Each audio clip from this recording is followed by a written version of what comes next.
and welcome back to the Irish Mags show. I'm Alan and I'll be your host tonight, not our usual Paul as he's off gallivanting as usual, but thankfully I am joined by the wonderful Krisho who's sitting across from me here. How are you, Krisho? I'm all right, Al. I'll be honest with you. I was gonna say, oh, lovely to see you, Al, and I'm great, and this, that, and the other. But we all know that collectively we're not okay. But there's still hints of positivity. We'll work through it tonight. It's a therapy session tonight with Paul. Yeah, it's a crying together session more than a crying alone. Yeah, I do understand. So just to give a brief rundown of what we're going to talk about, we're going to talk about Chelsea. Then unfortunately that Barcelona game. Yikes. And then we'll go into the scum at the weekend. But so no further ado, we'll talk about the Chelsea game first.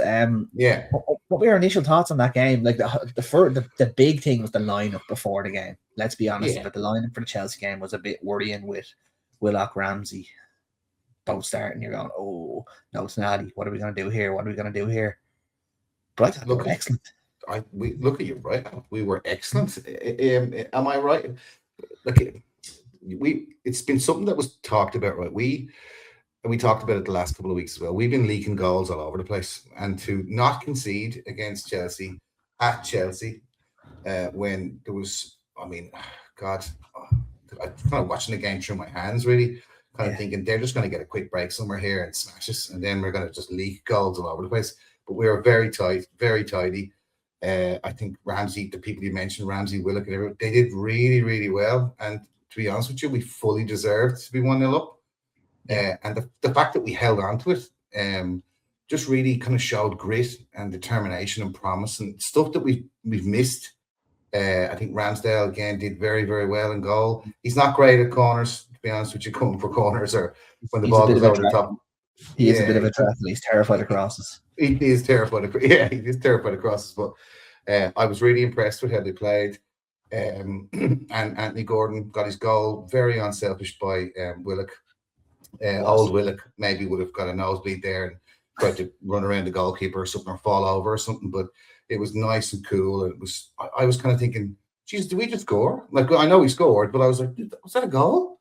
Wow, Jesus, that was easy because it was one ball. Tino Livramento straight through. It was very easy, wasn't it? It was 3 passes from keeper to Chow to Tino to Willock, and then it was in the back of the net. And I was like, that was too easy of a goal to score. Like it was weird to say, but we sliced through a team the way teams usually slice through us, and it was nice to see it on the other hand for once. One thing I have to give props to Nick Voltemada. I thought he was brilliant in the midfield.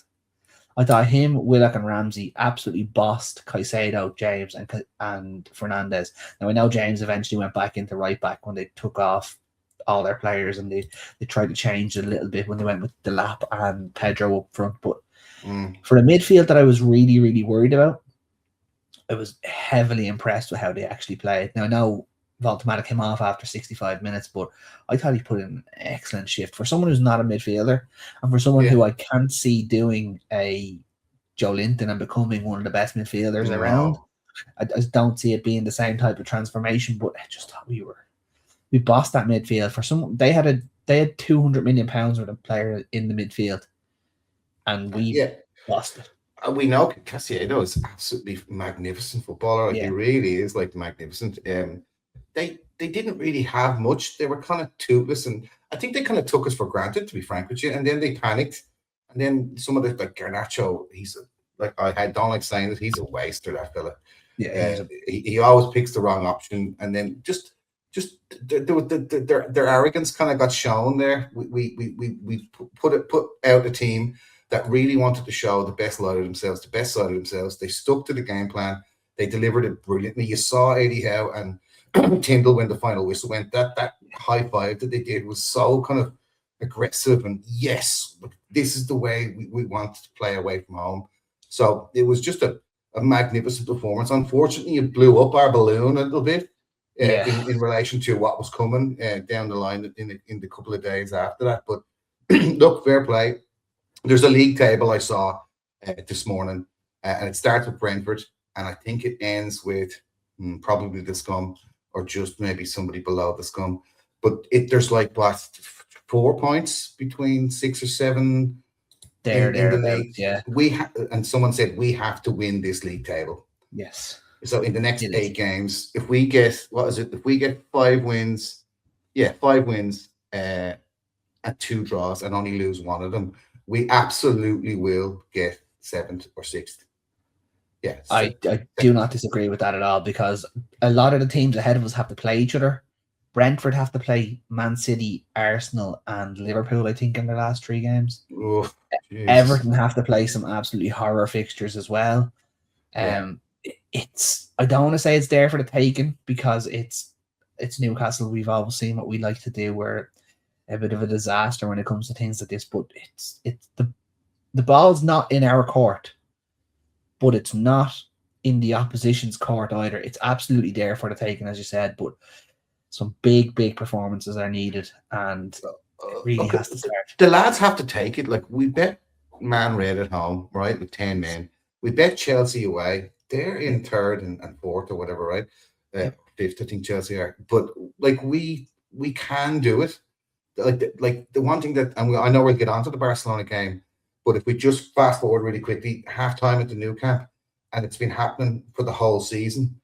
There's somewhere along the line somewhere that the confidence and the belief dips and drops in the team. And I think the last 8 games of what now is our season, because we're out of everything else, there can't be a drop. It has to be full throttle. 8 games, full throttle. I hate to say the cliche of 8 cup finals, but specifically Sunday is a bloody cup final, I can tell you that. But they can't, just because we can see the goal, one of the games 10 minutes in, we can't drop. We just can't drop. We just have to keep going and keep at it. And if, I don't know, Bruno's back. He's not really back. He's not even. Bruno won't be back playing until after the international break, so that's just it's. And Miley as well, right? Yeah. Just one more thing before we move on to the Barcelona game. The back line for the Chelsea game was Tino Livramento, Malik Chow, Botman, and Hall, with Ramsdale behind them. Now, that back 4 has played together a grand total of twice all season. That's crazy stat altogether. Like, there's the difference. That's the difference, right? That's the difference why we didn't leak a goal. Why we didn't? Because, like, what did you say this, or who? I think you did say this last night, was it? That Chow with Byrne is not the same player as Chow playing alongside Botman. Absolutely not. Chow has to anticipate covering for Byrne's lack of pace, where Botman will read the game a little bit better. In my eyes, look, I'm not saying Dan Byrne's a bad player. I think Botman's just a better defender in general. It's tough to say, but I think Dan Byrne now drops behind Botman in the pecking order, because I think it's our best backline is Tino, Chow, Botman, Hall, with Ramsdale behind them. And I know Eddie knows it. Eddie has to know it. He knows it. He's a loyal man, but loyalty has to go out the window.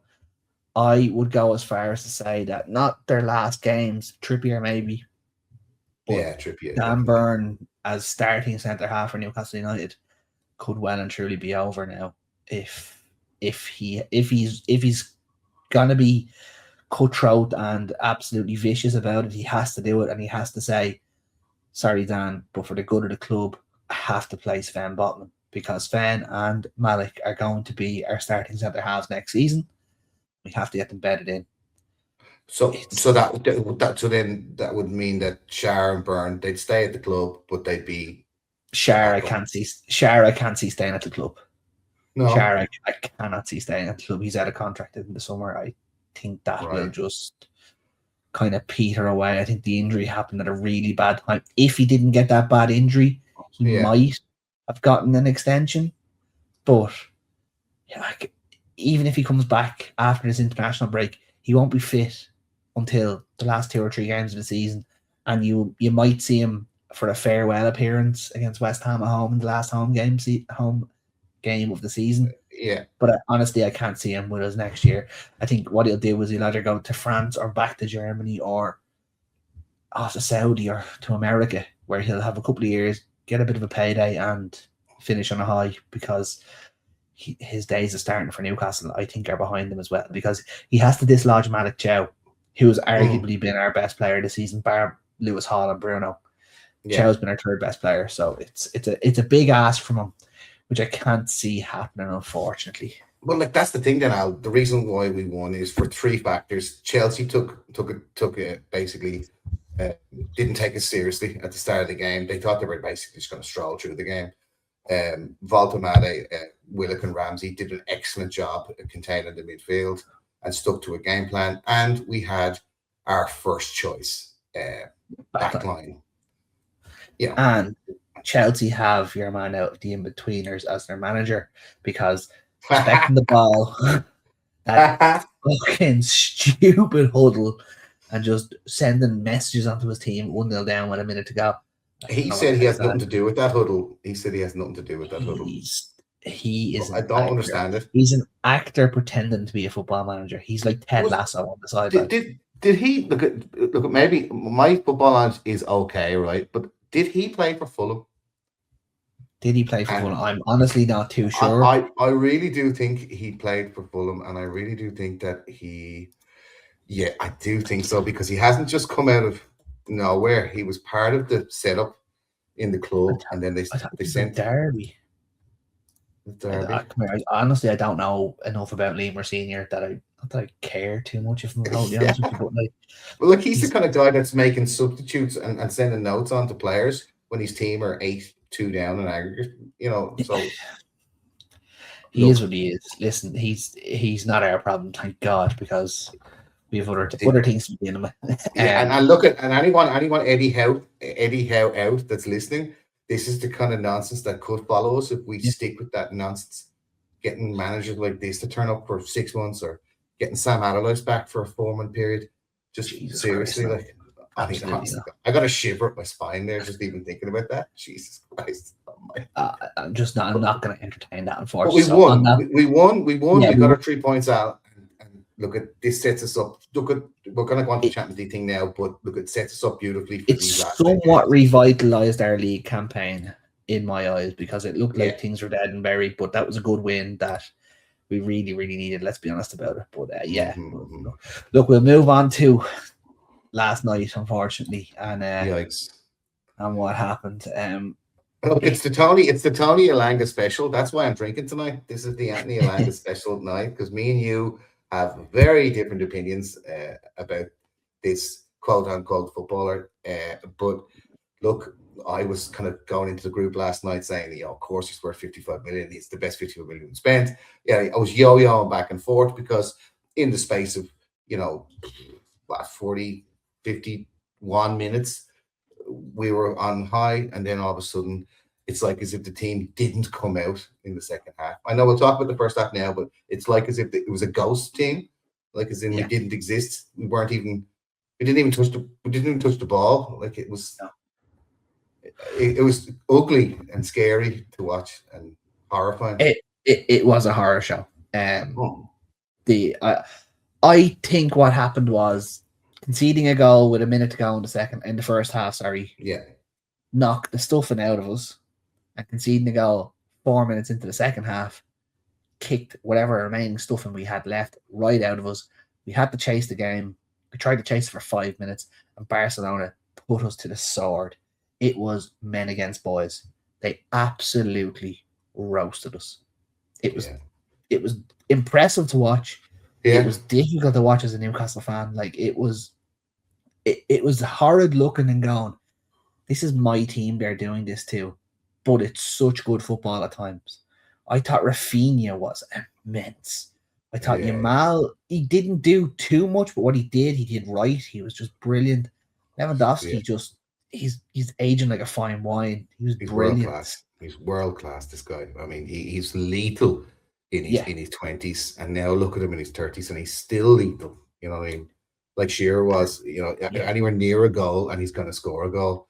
That's kind of one of those players I wish that we were in a position years ago that we would have signed him, because I think, there's like with Berbatov, people that supported Alan Shearer and supported Newcastle, they could have come to our club and been the number 9, but we've got another ghost as a number 9 that doesn't exist, and we'll talk about that in other Yeah. podcasts. But look, we said we were going to talk about the positives, Al, right? So let's start with the positives, right? The positives were Lewis Hall was immense again. I hate for the European performances to be a shop window. I don't want anyone to come in with a massive bid for him and for all of us to be like, oh, well, I'll take 120 million. I mean, we have to if we want to build a club. Please don't. I mean, just leave him where he is. Can he not just stay with us and be our left back for the next 10 years? Yes and no, but if someone comes in with 120 million for a left back, you have to take that because that is absolutely outrageous money for a left back. So if someone does come in, 120 million is a joke of a fee for. I think the current record for a fullback is about 50 million quid. If you're doubling it and adding 20 million, you have to take that money. Like that's just negligence if you don't. He is worth 100 million. Like he's worth 100 million. Like he is fantastic. If someone comes in and does drop 120 million in our chest and goes, "There you go, lads, just want it," you'd kind of have to take it. Don't want it to happen by any stretch of imagination. But look, he was brilliant. He is our best player. He is our best player. There's no doubt. We started off real well. We were right up for it. And like I said last night in the group, 70, and it's been said a lot all today, for 75% of that two-legged tie, Newcastle were in it. We were at it. We were in it. We had a chance. We were making chances. We were taking some of the chances. And we were in it against one of the greatest football teams in the world. And then just the last 25%, which is exactly where we are as a club, we're just at 25% off, performance-wise, financial-wise, everything-wise. And that's exactly where we got put to the sword, is the last 24%. We ran out of belief, confidence, desire, fitness, everything, cohesion, tactics. We were just pulled apart. And it was really I was really proud of them, to be honest with you. I was so excited at halftime in the Barcelona game at the Nou Camp. I couldn't believe Anthony Elanga had scored 2 goals and taken them very well, frankly. But I just couldn't believe, that we were actually still in it. And people were texting me that don't really text me about football, saying, Jesus, check out Newcastle.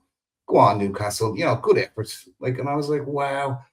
But Jesus Christ, my little niece, it was her second Newcastle game she watched live, and she was over the moon at halftime. She couldn't believe it. She's like, are Newcastle always this good? And I was like, oh, yeah, they are. Yeah, they are. They always are. Yeah, always Barcelona, Real Madrid.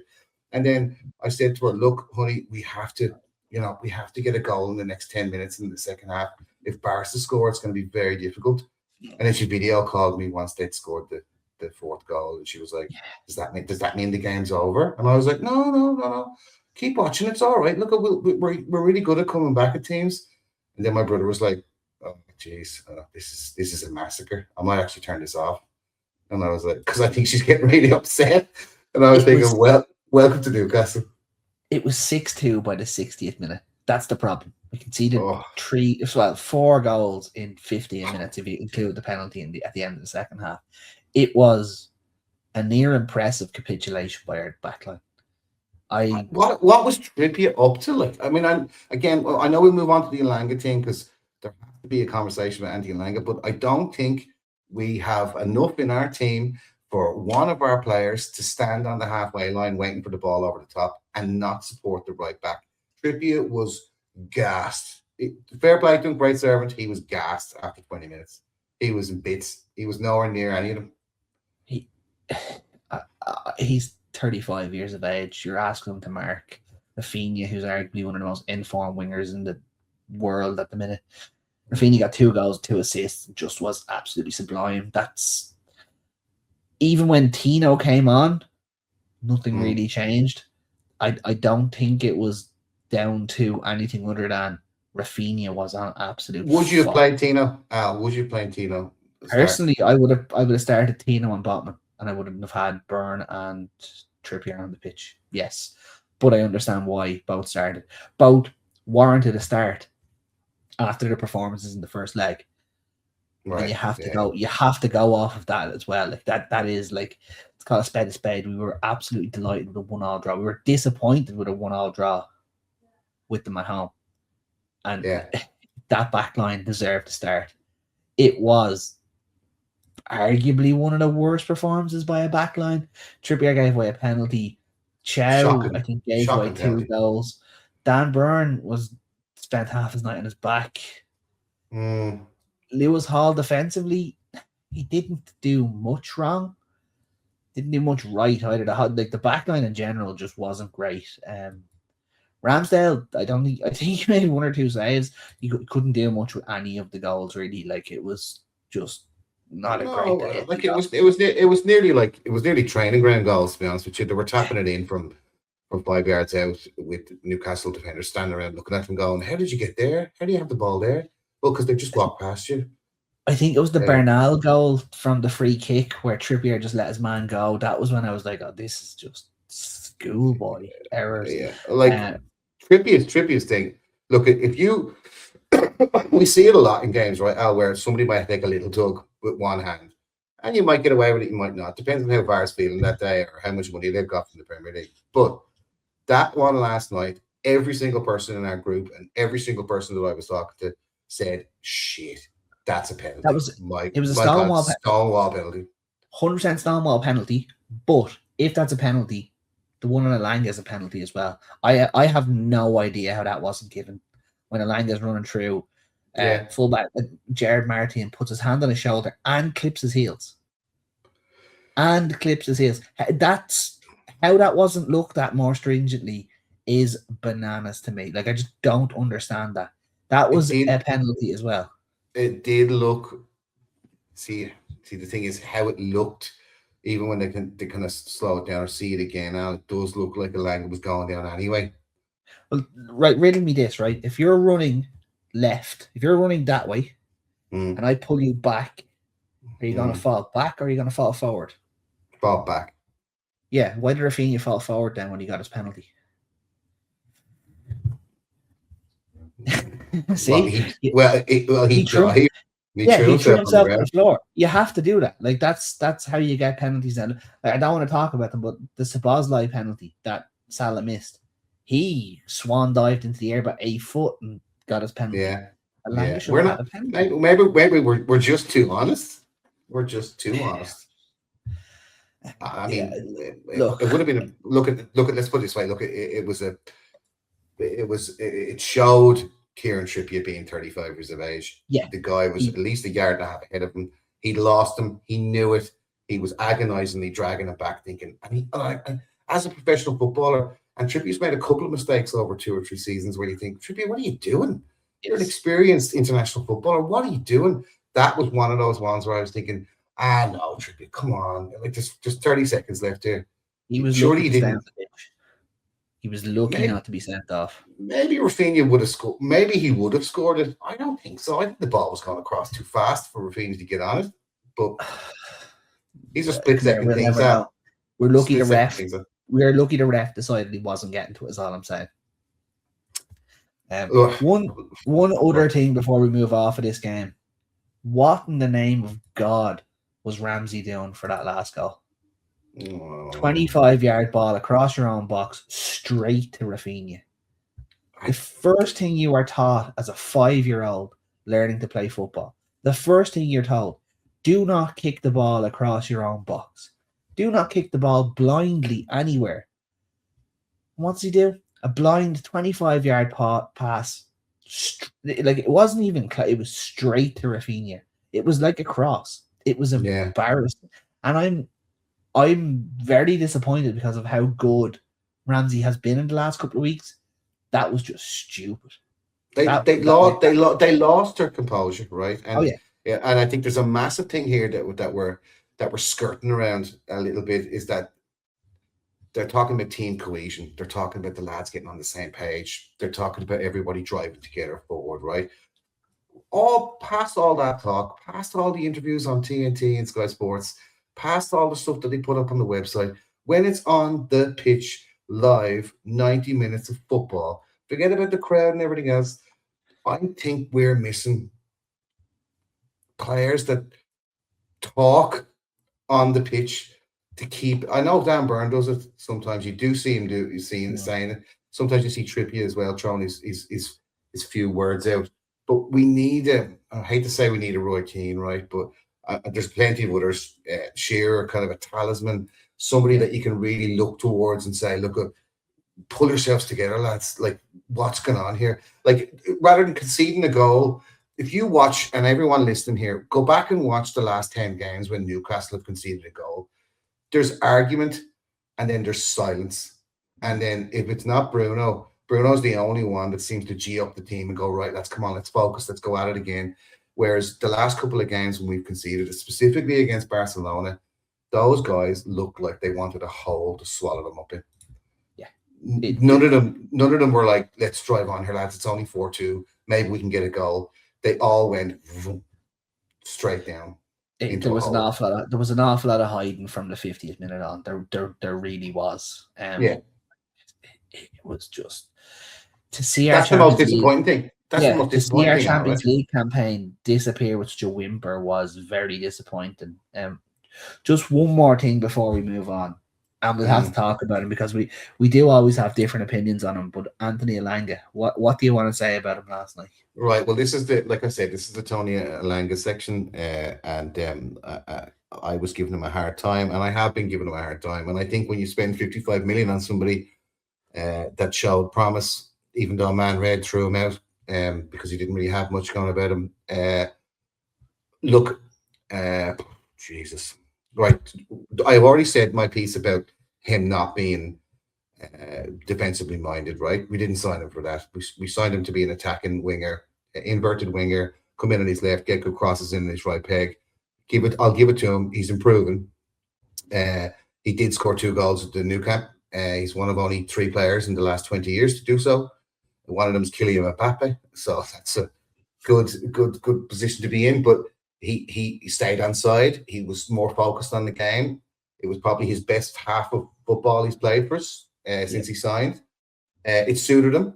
It's exactly how Forrest played him, waiting on the line, high line defensively, put the ball through or over, and he'll run onto it and score goals or be in a good position, right? Perfect tactics for Anthony Elanga. And it worked. But him not supporting Trippier when Barcelona were on the attack and not really, again, looking about himself, really understanding what his position is when he's not waiting for the ball to be passed to him is something that I don't think that we can afford, let alone the £55 million we spent on, but we can't afford to have a player in the team that doesn't know his responsibilities defensively. He let us down last night, even though he scored 2 goals and took them well. And then he absolutely, we should call him Casper, because he completely and utterly disappeared. As soon as he came out at halftime, he just disappeared off the face of the earth. Well, he went back to... He wasn't the only one, though. Let's be very honest. No, let's be honest. No, I will be fair on that, right? But look, it's promising. I don't know how many bloody teams in the Premier League are going to play a bloody high line like Barcelona. I don't think so. So, I would play Murphy. And I'd look for a player like Murphy, just a lot better. The Anthony Murphy thing, giving off that purple patch. That's what's happening here. It's the Mickey Almiron purple patch where like oh, maybe we don't need a right winger. I don't. Listen, Murphy's been a great servant for us. But if I had said to you, day one of the takeover, 4.5 years later, you'll still be telling me that you want Jacob Murphy starting. Would you honestly have believed me? No, I exactly. Would have slapped you across the chops. I want to give Elanga as much time as we possibly can. He's not training with Eddie Howe yet. That's the real kicker to this. We have to find a way, if we want to play in these European competitions, we have to find a way to implement new styles, new ways of playing without necessarily being on the training ground. Like all the best coaches can get the best out of players without having to constantly be training them. It doesn't mean that Eddie Howe is not the man to bring this forward. I just think he needs to find a way to tweak what we're doing to the players we have to get the best out of them. You're right. You're right. Yeah, you're right. Look at this thing about La Liga and the English Premier League and come over here, we'll show you how to play football, this, that, the other. Barcelona walk 75% of their matches in La Liga. Yeah. The Premier League is one of the most competitive football leagues in the whole entire world. That's why everyone watches it. And specifically in the last couple of years, it's been very close. You know, kind of, okay, first and second have usually been the same teams, but third all the way down to about 12th have been changing a lot, and they can all beat each other, specifically this season.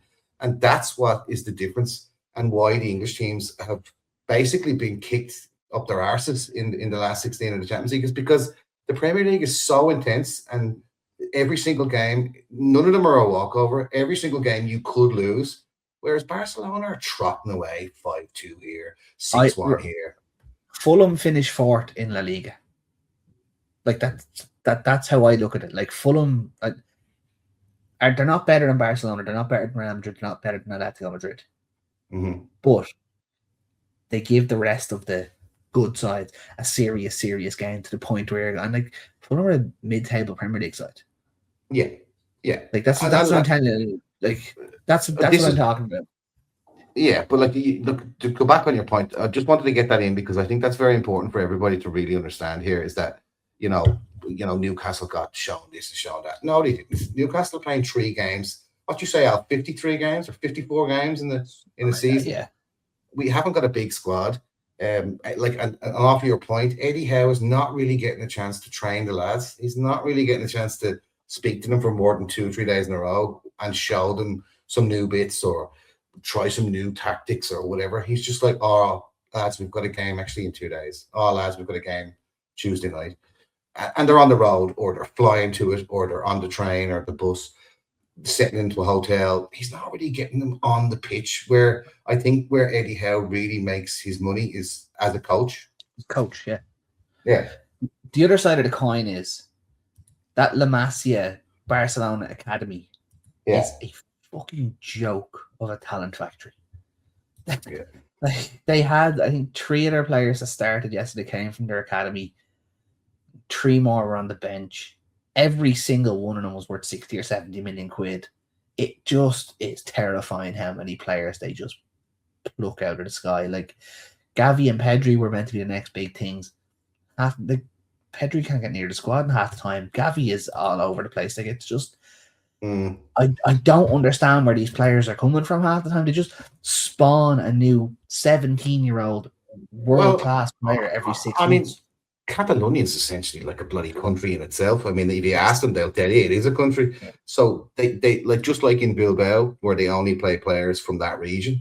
Same with Catalonia. Not to say that they won't sign an international somewhere and bring them in, Brazilian or Lewandowski or whatever, but there's so many young people that the only thing that they want to do in life, not only is it to play football, but it's to play for Barcelona. That's it. Absolutely.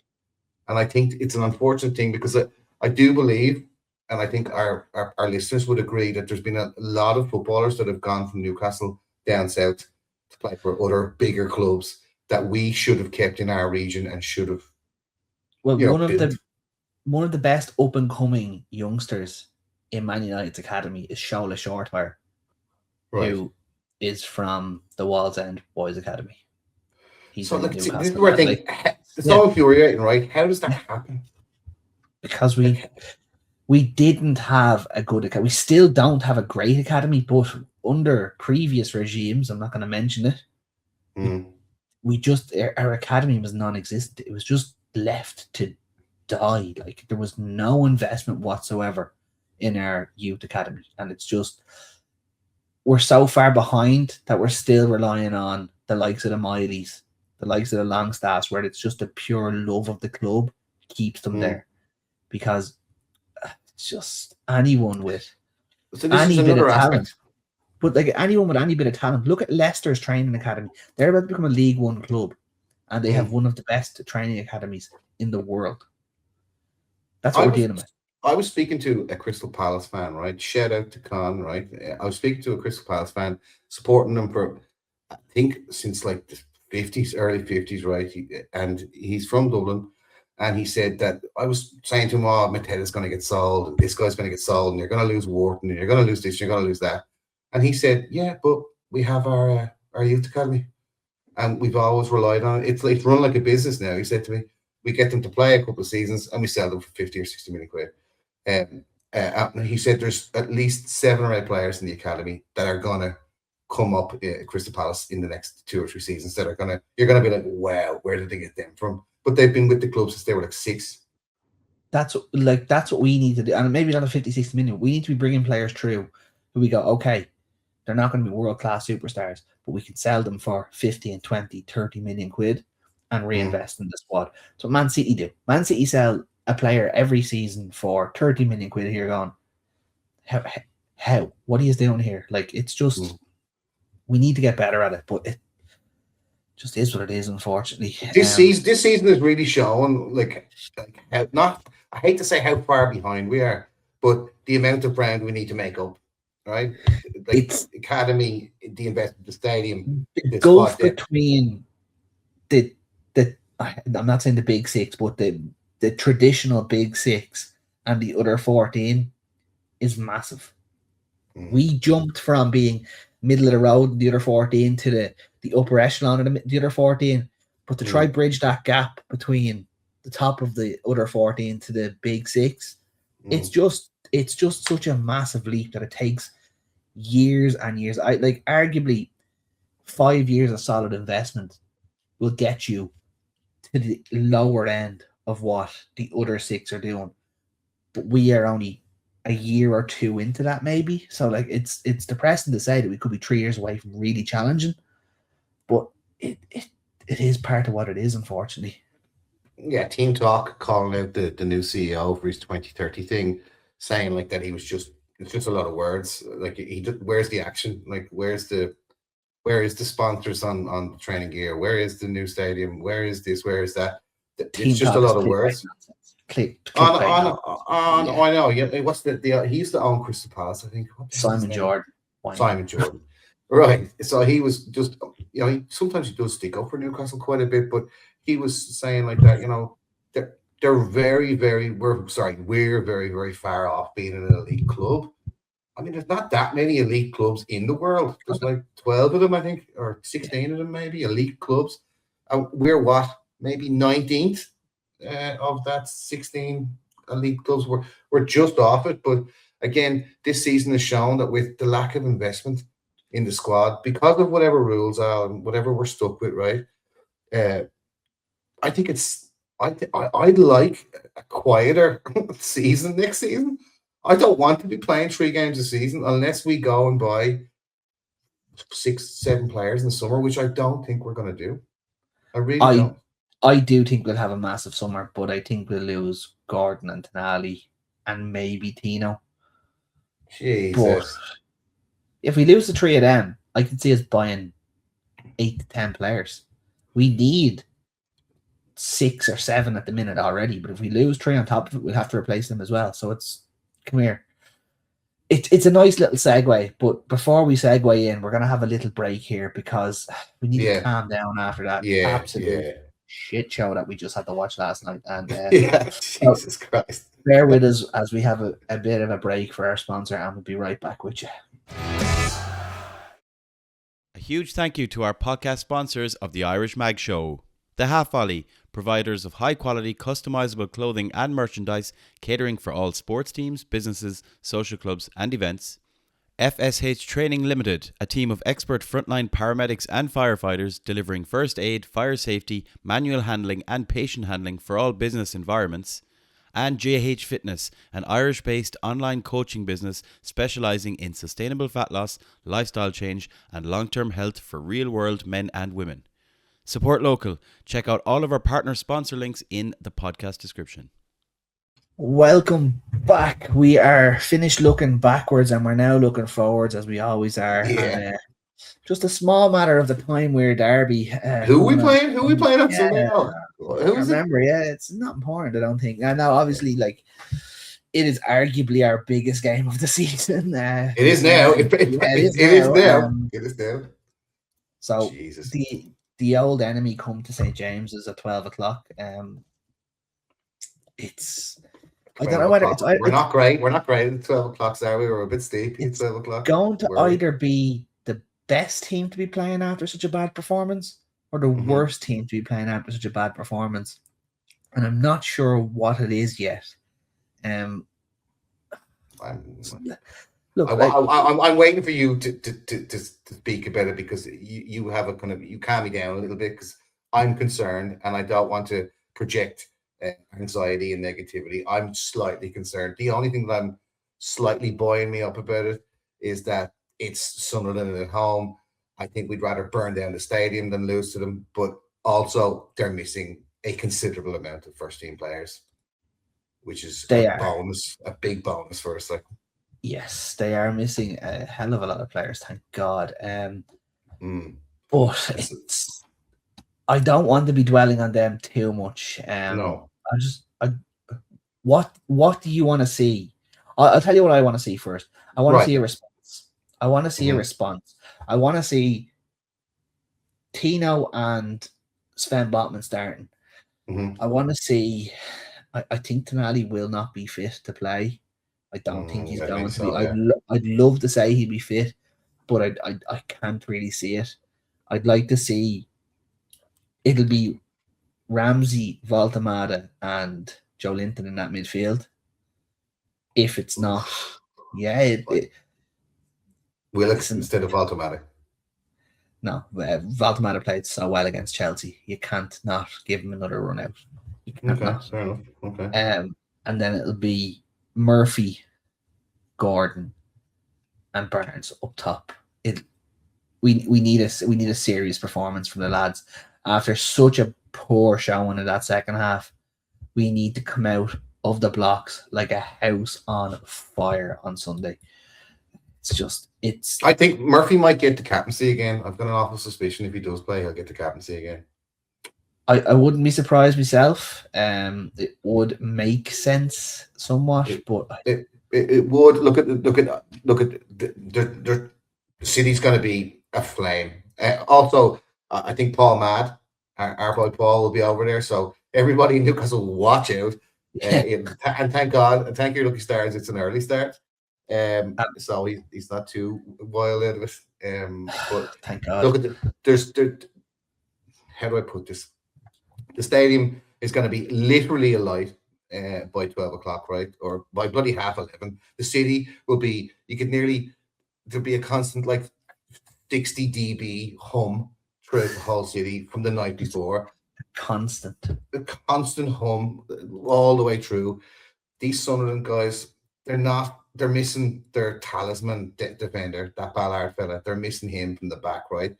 I've got a feeling that they're going to crumble because, by God, even just going in as a fan on the tour to walk into the stadium was like, Jesus Christ. I can only imagine, with 52,000 people with vitriol hatred shouting at you to basically break your leg and lose, that it would just, there's no way. PSG crumbled there, so why wouldn't Sunderland crumble there? So performance, like you said, Al, Sunderland crumble within the first 10-15 minutes, and we literally wiped the floor with them like 4-0. And it's good performances, runaway goals. Murphy gets one, Gordon gets two, Barnes gets one. It's 4-0 at halftime. And we're kind of like, right, we can win this little mini league to get 6th or 7th. But it's the key point that I'm saying here is the fans, the want and real desire to make up for what happened down in Scumville, and also the fact that they're missing key midfielders and key defenders. This is what's going to. And their form has been pretty terrible, like the last couple of games. I'm just looking here. They have 3 defenders, a goalkeeper. So 4 defenders, a goalkeeper, and 2 attackers out. Yeah, so that Isidore guy is pretty handy, like, to be honest with you. So I'm glad he's out as well. Yeah. But look, even if they had a full strength team, Al, I'm going to be honest with you and our listeners, if they had a full strength team, I still think that there is no chance on Bobby Robson's grave that they would lose that game on Sunday. There's just no way whatsoever they'd lose that game. It's not going to happen. It's beyond to think about. And I remember as a young man watching Shearer stand behind Hullett with Duncan Ferguson in the rain and losing. And it was like one of the most horrific things I've ever seen. I was only kind of a couple of years into my Newcastle supporting, but I understood from reading about it and watching videos and stuff that how important this game was. And it was a dirty night, rainy night, and it was horrific. And I just can't see that happening on Sunday. It'll be a bright, frosty, clear day, and Newcastle will be right at them out, like hungry dogs. They'll be after them.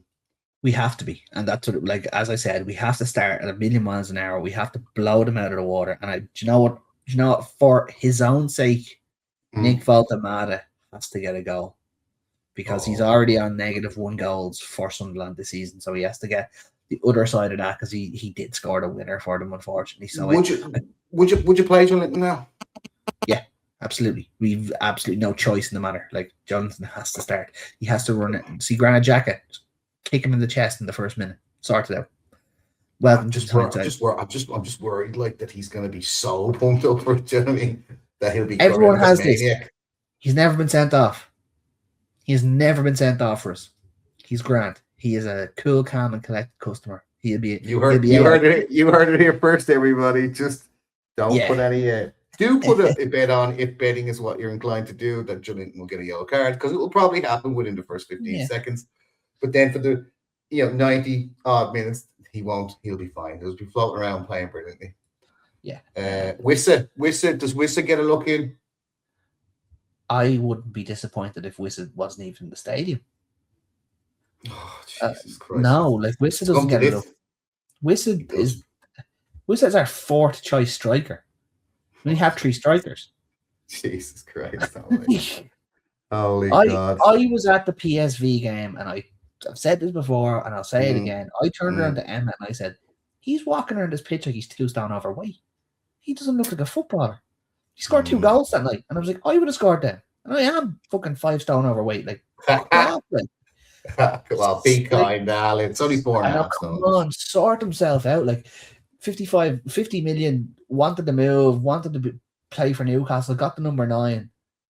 What has he done for us? Nothing. He needs a phone call from Papa Cisse to tell him that he's shit, and he needs to cop onto his life and do better. Life out. Like, look, I'm all for giving someone as much time as they want to get good, but he's even when he's coming onto the pitch, he's not. It looks like he's not trying. He's not making the bursts and runs. He's not.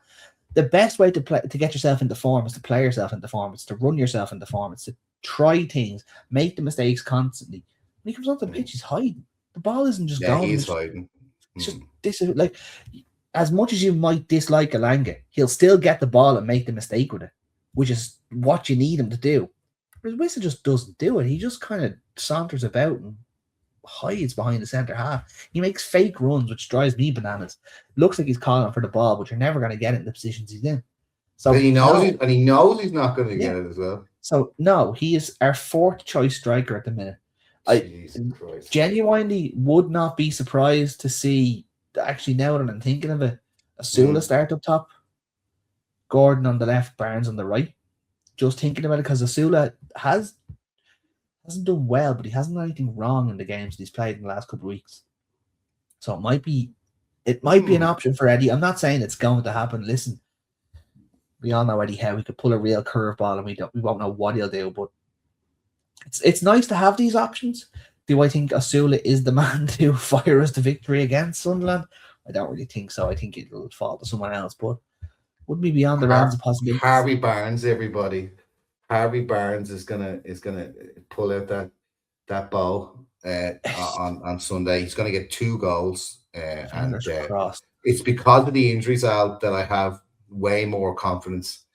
Even though I would have confidence anyway, because it's the scum, but I have a lot more confidence because of their injuries. So with that said, I would very easily see this being a whitewash kind of game altogether. And I mean, I know it might be nervy initially, but once we score and the crowd get really buoyant, then I can see, Sunderland shrinking and falling apart, just like their town, just like their city and their town, their town centre. Put your money where your mouth is and tell me what score it's going to be on Sunday. Come 2:00. What score would it have been? 4-1 to Newcastle. 4-1. So you're going with a 4-1 win. I'm going to go relatively more sensible. Yeah. I'm going to go with a 3-1 win, but a hell of a lot more nervy than we think it's going to be. I think we're going to get into the lead, be pegged back, get back into the lead, Sunderland be really going for it, and we nick one and kill it off. I think that's Right, okay. 3-1. Yeah, so okay. Just before we end it, I Yeah. have to plug our events. Okay, so I have to read. We've that many events going on this week Yeah. for this. Oh, We actually have to read all it. of those. Yeah, the 15 pages. So now look, the Irish Mags have 5 meetups this week. Wow.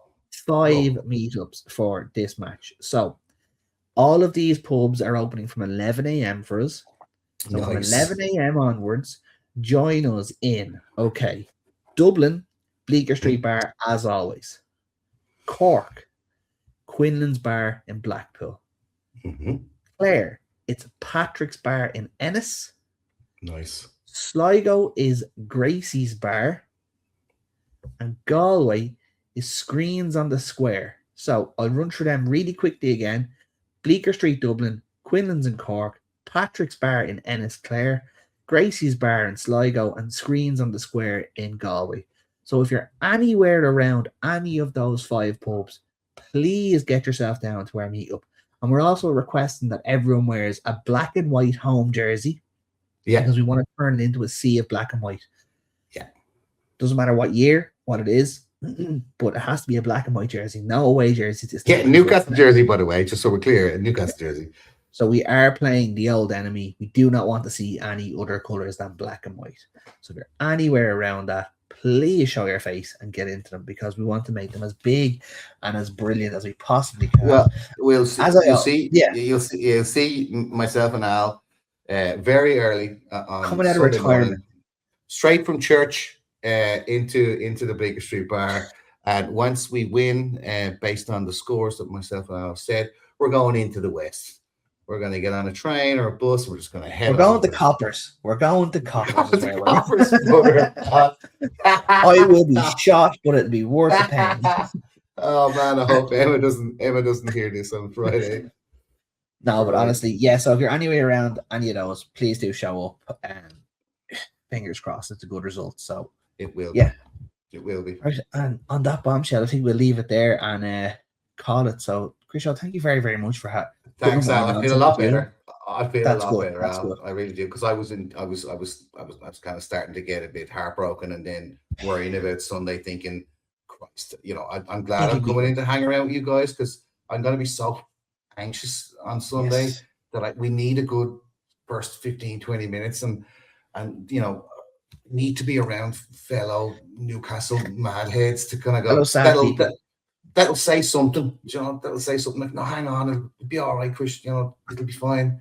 So look at that. I feel a whole lot better now that this is, we can just forget about it. Look at, just before we go, and I think everyone will say, look, I'm really proud of the team. We got to the last 16 of the Champions League. We've well performed above our station for a good couple of years. Let's hope that this is a transitional summer.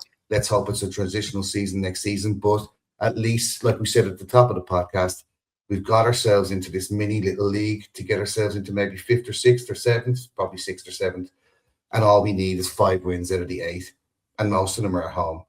It's doable. So it's doable. So before we leave, like, follow, subscribe, all that jazz on all our socials. They're all linked below us here. So, Chris, listeners, thank you very, very much. And watchers, thank you very, very much. We will be back after the Sunderland game, probably Tuesday or Wednesday, but you'll see us somewhere at some stage next week. Hopefully an awful lot happier than we were at the start of this episode. Yeah. So, thanks very much, guys. See you next week. Nice one. Good luck.